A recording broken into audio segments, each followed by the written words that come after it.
Je m'exprime devant vous, devant des lots que vous voyez provenir de l'aide française, qui ont été refusés. Et qui, pour certains d'ailleurs, vont être périmés malheureusement dans les jours qui viennent. Ils ont été refusés parce que les boîtes sont en fer. Historiquement, ils ont été refusés ces derniers jours, en tout cas depuis le 2 mars, parce que tout est refusé depuis le 2 mars. Et on l'a vu ce matin aux côtés d'enfants, de femmes, de personnes âgées qui étaient malades, blessées. On le voit quand on parle aux humanitaires, la situation aujourd'hui est intenable et elle n'a jamais été aussi grave. Elle n'a jamais été aussi grave parce que depuis le 7 octobre, la guerre a commencé. Depuis ce qui se passe le 8 octobre, la situation humanitaire à Gaza est critique. Mais parce qu'il n'y a jamais eu une période aussi longue de blocage complet, à la fois de l'aide humanitaire, de l'aide en termes de médicaments, du soin et des sorties aussi des personnes les plus fragiles.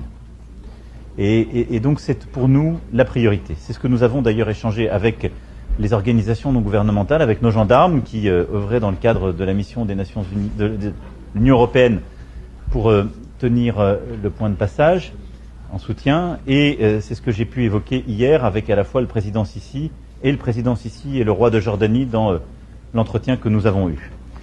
Nous appelons d'abord à une reprise le plus rapidement possible de l'aide humanitaire.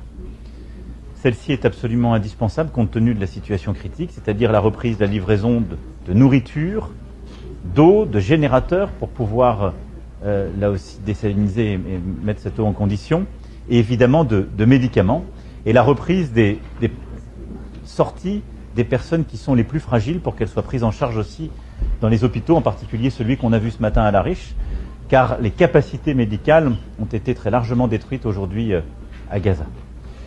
Ensuite, nous appelons le plus urgemment possible à la reprise d'un cessez-le-feu. C'est ce dont nous avons besoin. C'est ce qui a été arrêté, malheureusement, le 2 mars dernier.